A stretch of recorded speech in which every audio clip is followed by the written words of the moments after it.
King Charles's fourth Christmas broadcast carried a tender, heartfelt touch this year. A subtle but meaningful nod to his daughter-in-law, the Princess of Wales, that did not go unnoticed by royal watchers. As the location of his festive message was revealed, many realized it wasn't just a speech, it was a beautifully layered tribute. For the second year in a row, His Majesty chose not to deliver his Christmas address from a palace or royal estate. Instead, he recorded it from the magnificent Lady Chapel at Westminster Abbey, a place deeply connected to both faith and family, and especially symbolic for Princess Catherine. The Abbey is home to her beloved Together at Christmas Carol concert, and this year, a piece of Catherine's spirit quietly surrounded the king. Before filming, Charles received uplifting news from his medical team that his cancer treatment will be significantly reduced in the new year. Perhaps that relief explains the warmth and serenity viewers will feel when they see him. Dressed in a flawless pinstripe suit with a coordinating blue tie and handkerchief, the king appears calm, smiling, and deeply at peace beneath the chapel's breathtaking medieval fan-vaulted ceiling. But what truly touched hearts were the twinkling Christmas trees in the background, lovingly repurposed from Princess Catherine's carol service earlier in December. These weren't just decorations, they were symbols of community, compassion, and kindness, values Catherine has passionately promoted. Some of the trees were later donated to charities, including the Passage Homelessness Organization and the Oak Cancer Center in Sutton, echoing Catherine's ongoing commitment to service and support for families and vulnerable communities.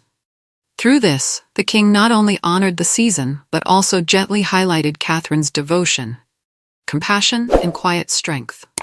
The Lady Chapel itself is steeped in royal history.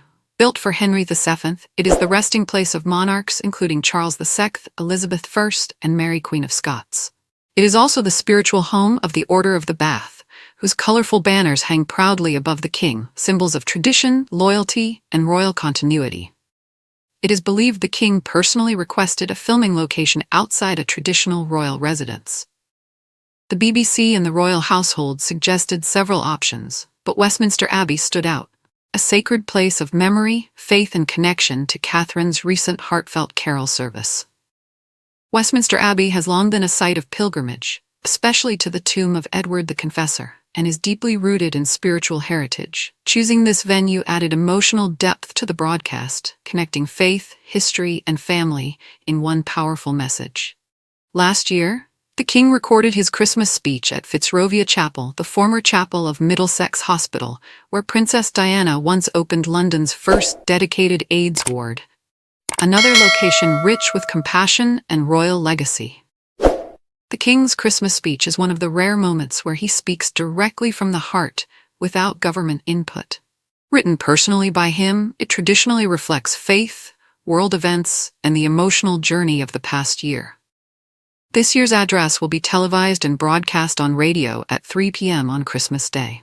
Unlike Queen Elizabeth II, who traditionally recorded her message from Buckingham Palace, Windsor Castle, or Sandringham, King Charles is shaping a new legacy, choosing meaningful locations tied to empathy, remembrance, and family. The royal Christmas broadcast dates back to King George V in 1932 and became televised in 1957 under Queen Elizabeth II.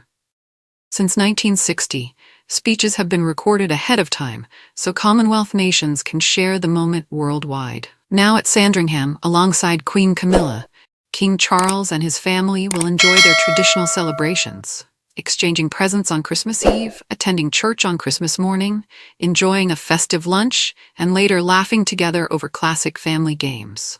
This year's message was more than a speech. It was a moment of gratitude, renewal, and above all, love, with a gentle, thoughtful acknowledgement of Princess Catherine, reminding the world how deeply valued she is within the royal family.